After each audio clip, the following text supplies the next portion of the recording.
नमस्कार, मैं तरुण वर्मा, दिल्ली में क्लिनिकल साइकोलॉजिस्ट हूँ और यहाँ आपसे बात करूँगा ब्रेन फॉग के बारे में कि किस तरह कोविड-19 का इन्फेक्शन ठीक हो जाने के बाद भी कई सारे पेशेंट्स ब्रेन फॉग के सिम्पटम्स के बारे में रिपोर्ट करते हैं। ये ऐसे न्यूरोलॉजिकल और साइकोलॉजिकल लक्षण हैं, जो रिकवर हो जाने के कई महीने बाद तक भी दिखते रहते हैं, जिसमें लोगों को, पेशेंट्स को काफ़ी सारी उनको समस्याएँ आती हैं अपना रोज़मर्रा के काम करने में, सही से सोच नहीं पाते, याददाश्त की कमी और इस तरह के कई सारे सिम्पटम्स आते हैं जिसके बारे में हम इस वीडियो में बात करेंगे। ये काफ़ी कॉमन है, कई सारे लोगों में रिपोर्ट किए गए हैं सिम्पटम्स और डॉक्टर जो हैं, साइंटिस्ट लोग जो हैं, वो इस तरह की कॉग्निटिव इम्पेयरमेंट को कोरोना वायरस के कारण अभी उसे समझने में लगे हुए हैं। मीराबाई निकलसन मैककेलर के लिए कोविड-19 ने बहुत सारे सिम्पटम्स कॉज़ किए, जैसे चेस्ट पेन, 11 दिन तक माइग्रेन रहा, उनको बार-बार पॉजिटिव टेस्ट रिजल्ट्स आए और एक पीरियड भी रहा हॉस्पिटल में। 7 महीने के बाद ये जो उथल-पुथल थी, सिम्पटम्स थे, परेशानियाँ थी, ये दूर नहीं हुई थीं। ऑस्ट्रेलिया की ये जो 36 साल की महिला थी, ये अभी भी कई सारे सिम्पटम्स एक्सपीरियंस करती हैं, जिसमें से सोचने में उनको बहुत तकलीफ होती है, जिसको कि अक्सर ब्रेन फॉग के नाम से जाना जाता है। ब्रेन फॉग तो खैर बहुत थोड़ा-सा एक छोटा-सा नाम है, जो कि सिम्पटम्स जो हैं वो बहुत सारे होते हैं, 100 से भी ज़्यादा सिम्पटम्स को मिलाकर कहा जाता है ब्रेन फॉग। तो ये कई तरीके के फिज़िकल, साइकोलॉजिकल, मेंटल, इमोशनल लक्षण ला सकता है। बहुत ही ज़्यादा डिसेबल करने जैसा कंडीशन होती है ये। वो कहती हैं कि मुझसे ठीक से सोचा ही नहीं जाता है, याददाश्त में और कंसंट्रेशन में बहुत कमी महसूस होती है। बहुत ही ज़्यादा उसके घातक प्रभाव कह रही हैं कि मेरे जीवन पर पड़ रहे हैं। कह रही हैं मैं एक दिन में 2 घंटे से ज़्यादा काम नहीं कर पाती हूँ, घर से निकल नहीं पाती हूँ शॉपिंग के लिए, जो कि एक बहुत बड़ा चैलेंज होता है मेरे लिए। जब मैं थक जाती हूँ तो बहुत ही ज़्यादा बुरी कंडीशन हो जाती है और ऐसा लगता है कि बस मैं पूरा दिन बिस्तर पर लेटी रहूँ और टीवी देखती रहूँ। ब्रेन फॉग ने उन्हें बहुत ही भुलक्कड़ बना दिया है, इस हद तक कि वो खाना बनाते समय भूल जाती हैं कि कौन से मसाले डाले हैं या गैस पर उन्होंने खाना का बर्तन चढ़ाया है, उसको चेक करना है, देखना है, सब भूल जाती हैं वो। यहाँ तक कि वो कह रही हैं कि मुझे ईमेल लिखते समय भी बड़ी दिक्कत आती है, कोई टेक्स्ट मैसेज टाइप करने में, व्हाट्सएप या फेसबुक पर लोगों से बात करने में बड़ी दिक्कत आती है। लोगों से आमने-सामने बातचीत में भी डिफ़िकल्टीज़ हो रही हैं। वहाँ भी मेरा कंसंट्रेशन नहीं बनता, मैं भूल जाती हूँ, मेरा ध्यान नहीं बनता, मैं कन्फ्यूज़ हो जाती हूँ। ऐसा लगता है कि मैं जैसे जी नहीं रही हूँ, मैं बस इस दुनिया में हूँ किसी तरह से, कह सकती हूँ कि मैं हूँ, बस एक ज़िंदा लाश की तरह रह गई हूँ मैं। निकलसन मैककेलर जो है ये अकेली पेशेंट नहीं है। डॉक्टर माइकल ज़ैंडी जो कि एक यूसीएल में एक कंसल्टेंट हैं, न्यूरोलॉजी डिपार्टमेंट में, उन्होंने कहा है कि मैंने ऐसे बहुत सारे ऐसे पेशेंट देखे हैं जो कई महीनों से ब्रेन फॉग से पीड़ित हैं। कुछ को तो आईसीयू में या हॉस्पिटल में जो कोविड की वजह से जो एडमिट किया गया है, उनमें देखे गए हैं, पर अब कह रहे हैं वो उन लोगों को भी देख रहे हैं जो कोविड से रिकवर होके अपने घरों में रह रहे हैं और कोविड से कोप कर रहे हैं, उसके आफ्टर इफेक्ट्स की वजह से कोप कर रहे हैं। वो कह रहे हैं कि पूरे तौर पे तो हमें ये कहना मुश्किल है कि कितने लोगों में इस तरह के लक्षण आ रहे होंगे, पर हमारा जो अभी जो स्टडी है जो वो कर रहे हैं,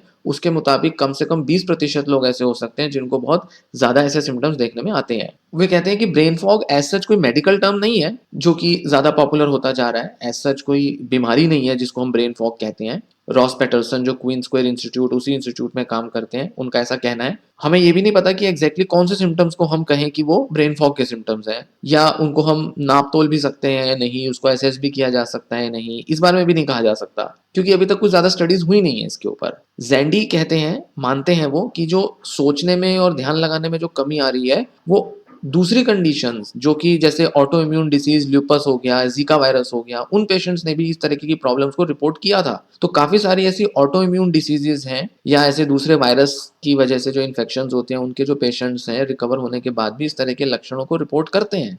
डॉक्टर लोग जो हैं और जो साइंटिस्ट जो हैं, वो ब्रेन फॉग जैसा तो कोई टर्म या डायग्नोसिस यूज़ नहीं करते, क्योंकि ये एग्ज़ैक्टली नहीं बताता कि क्या प्रॉब्लम है, किस वजह से वो हो रही होगी। सो एज़ सच कोई ये टर्म नहीं है, डायग्नोस्टिक टर्म नहीं है ये, कोई बीमारी का नाम नहीं है ये कोई। बस एक कंडीशन को बोल दिया जाता है, कई सारे सिम्पटम्स, लक्षणों को बोल दिया जाता है।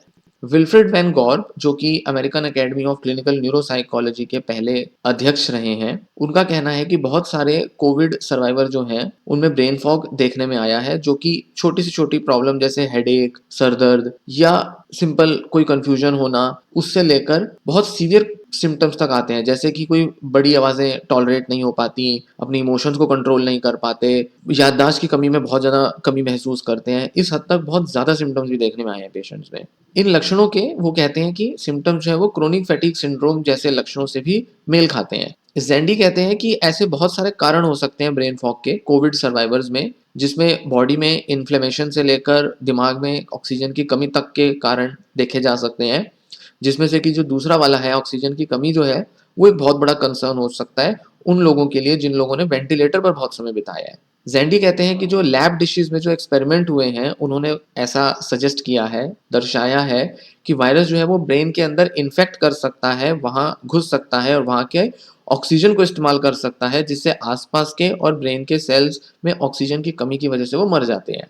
पर अभी भी इस पर और शोध हो रहा है। पैटरसन का ऐसा मामला है कि स्टडीज वैसे तो बहुत थोड़े पेशेंट्स पर हुई हैं, पर ये जो भी एविडेंस हमें मिला है कोविड के जो हॉस्पिटलाइज्ड पेशेंट्स हैं उनमें स्टडी करने पर, जिनमें बहुत सीवियर न्यूरोलॉजिकल प्रॉब्लम्स देखने में आई थी, उसको देखने पर लगता है कि कोरोना वायरस के प्रभाव नर्वस सिस्टम पे बहुत ज़्यादा हो सकते हैं, जिसमें से न्यूरो इन्फ्लेमेशन मतलब दिमाग में भी सूजन और कई तरीके के बीमारियां देखने में आ सकती हैं, और उसकी जो प्रोटेक्टिव कोटिंग होती है नर्व सेल्स की, जिसे माइलिन कहते हैं, एंसेफेलोमाइलिटिस जैसे सिम्टम्स भी देखने में आ सकते हैं, ऐसा उनका मानना है, जो कि बहुत सीवियर सिम्टम्स ले आते हैं।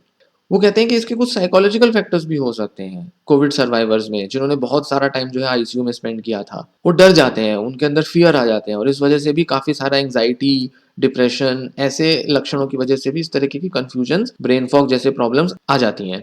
निक ग्रे, जो कि एक क्लिनिकल साइकोलॉजिस्ट हैं Sussex partnership NHS foundation trust में, उन्होंने कहा कि ब्रेन फॉग जैसे जो टर्म्स हैं इसी तरीके के पहले भी यूज किए गए हैं, जिसमें बहुत ज़्यादा टायर्डनेस होती है, मूड बहुत लो हो जाता है, और पीटीएसडी जैसी जो कंडीशंस होती हैं, पोस्ट ट्रॉमेटिक स्ट्रेस डिसऑर्डर, उनमें भी इस तरीके के टर्म्स को सजेस्ट कर दिया जाता है, लोग आमतौर पे इस्तेमाल कर लेते हैं।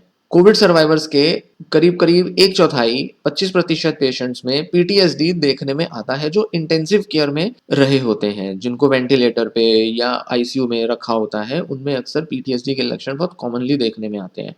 तो ये सारी प्रॉब्लम्स भी शायद ब्रेन फॉग ला सकती हैं। और इसके अलावा एक और संभावना है, पैटरसन ये बोलते हैं, जो लोग बीमार रहे हैं, लॉकडाउन में रहे हैं, घबरा गए हैं, सो नहीं रहे हैं ढंग से, उनमें भी माइग्रेन जैसा और इस तरीके का प्रॉब्लम डेवलप हो सकती है, उनको भी ज्यादा चांसेस होते हैं कि ब्रेन फॉग जैसे सिम्टम्स हो जाएं। इसलिए ग्रे का मानना है कि दोनों साइकोलॉजिकल और बायोलॉजिकल मैकेनिज्म दोनों कारण हो सकते हैं ब्रेन फॉग के सिम्टम्स लाने में। इसीलिए हमें बहुत ध्यान से अच्छे से स्टडीज करनी पड़ेंगी, ताकि अच्छे से समझ सकें कि ज्यादातर पेशेंट्स में ये ब्रेन के इन्फेक्शन या कारणों से, सेल के डैमेज होने से, या इन वजहों से ब्रेन फॉग के सिम्टम आ रहे हैं, या साइकोलॉजिकल सिम्टम्स की वजह से, उन कंडीशंस की वजह से सिम्टम्स आ रहे हैं। इस बारे में हमें थोड़ा ढंग से समझना पड़ेगा पहले।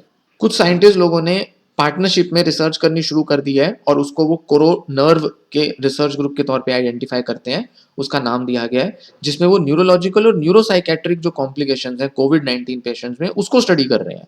जबकि एक और शोध में पैटरसन और उनके सहयोगियों ने ब्लड और स्पाइनल फ्लूइड, जो कि कोविड 19 के पेशेंट से उन्होंने कलेक्ट किया था, उसको स्टडी कर रहे हैं। और ये पेशेंट्स जो हॉस्पिटलाइज थे, जिनको न्यूरोलॉजिकल सिम्टम्स आते थे, ये ऐसे पेशेंट्स थे, और साथ ही इनको कंपेयर कर रहे हैं उन कोविड के पेशेंट्स से जिनको ये प्रॉब्लम्स नहीं थी, न्यूरोलॉजिकल नहीं थी, और हेल्दी लोग जो हैं उनसे भी उसको कंपेयर कर रहे हैं। तो तीनों तरीके के लोगों को आपस में कंपेयर किया जा रहा है, ताकि ये देखा जा सके कि उनके ब्लड और स्पाइनल फ्लूइड में ऐसे कौन से मॉलिक्यूल्स या केमिकल्स हैं जिसकी वजह से दिमाग पर असर आ रहा होगा। इस काम का जो मेन लक्ष्य है वो ये है, वे कहते हैं कि हम ये देखना चाहते हैं कि जो पेशेंट्स हैं जिनमें न्यूरोलॉजिकल सिम्पटम, लक्षण अभी नहीं डेवलप हुए हैं, क्या वो भी न्यूरोलॉजिकल डैमेज के कुछ मार्कर दिखाते हैं? क्या उनके खून में और स्पाइनल फ्लूइड में क्या कुछ ऐसे केमिकल हैं जो दिखा सकते हैं कि कुछ न्यूरोलॉजिकल डैमेज शायद हुआ हो, भले ही अभी लक्षण ना आए हो? और किस हद तक ये प्रक्रिया जो है उनके अंदर चल रही है, ये सब भी देखने में आ जाएगा। निकलसन मैककिलर की तरह, जो अभी जिसके बारे में हमने बात की थी, मेलेनी मोंटेनो, जो 32 साल की हैं, न्यू जर्सी से यूएस में रहती हैं, वो एक सपोर्ट ग्रुप की हिस्सा हैं, जो जिसका नाम है body politic Covid 19 support group, जो सोशल मीडिया पे होता है, वेबसाइट है स्लैक, और उनको मार्च में कोविड का इन्फेक्शन हुआ था। 2 हफ्ते बाद जब उनके लक्षण आने लगे, उसके 2 हफ्ते बाद ब्रेन फॉग हुआ, जिससे कि वो जो एक राइटर और एजुकेटर हैं, उनके काम में फर्क पड़ने लगा, और वो अपनी थॉट्स, अपनी सोच को पूरी तरह से जोड़कर थॉट्स को आर्टिकुलेट नहीं कर पाती थी, उनको ऑर्गेनाइज नहीं कर पाती थी, जिसमें उनको बहुत संघर्ष करना पड़ता था, और वो याद भी नहीं रख पाती थी चीजें।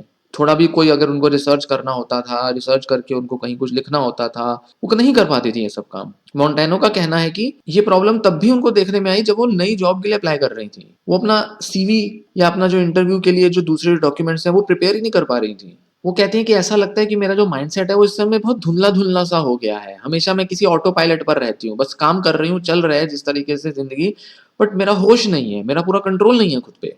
वैन गॉर्ब कहते हैं कि अभी तो हमारे पास बहुत कम रिसर्च है ब्रेन फॉग के बारे में, पर वो कुछ एक्सरसाइज रिकमेंड करते हैं, सजेस्ट करते हैं, जिससे कि कॉग्निटिव फंक्शन को इंप्रूव किया जा सकता है। अपने रोज की प्रैक्टिस में वे ऐसा करते हैं। यहाँ तक कि एडीएचडी की जो मेडिकेशन होती है, attention deficit hyper activity disorder की, राइटेलिन, वो भी ली जा सकती है। वैज्ञानिकों का यही कहना है कि उम्मीद की तो किरण है, हम कुछ बेहतर कर सकते हैं इन पेशेंट्स का। ऐसा नहीं है कि अगर सिम्टम आ गए हम कुछ कर नहीं सकते। हमें बस ये नहीं पता है कि कितने लंबे समय तक ये प्रॉब्लम्स रहेंगी और कितनी सीरियस हो सकती हैं प्रॉब्लम्स, इस बारे में हमें नहीं पता है। वो कहते हैं कि हमने ऐसे लोग देखे हैं जो बहुत बेहतर हो भी जाते हैं और अपनी फंक्शनिंग को इम्प्रूव कर भी देते हैं। जैंडी का ऐसा कहना है। तो उम्मीद की किरण बहुत है। आने वाले समय में इसको इम्प्रूव किया जा सकता है, इन सिम्टम्स को, इन लक्षणों में कमी लाई जा सकती है। तो ऐसा नहीं है कि अगर ये सिम्टम आ गए कई महीनों तक चलेंगे तो बस बने ही रह जाएंगे। ऐसा नहीं है। यह वीडियो यहीं समाप्त होता है। उम्मीद है आपको ये जानकारी पसंद आई होगी। धन्यवाद।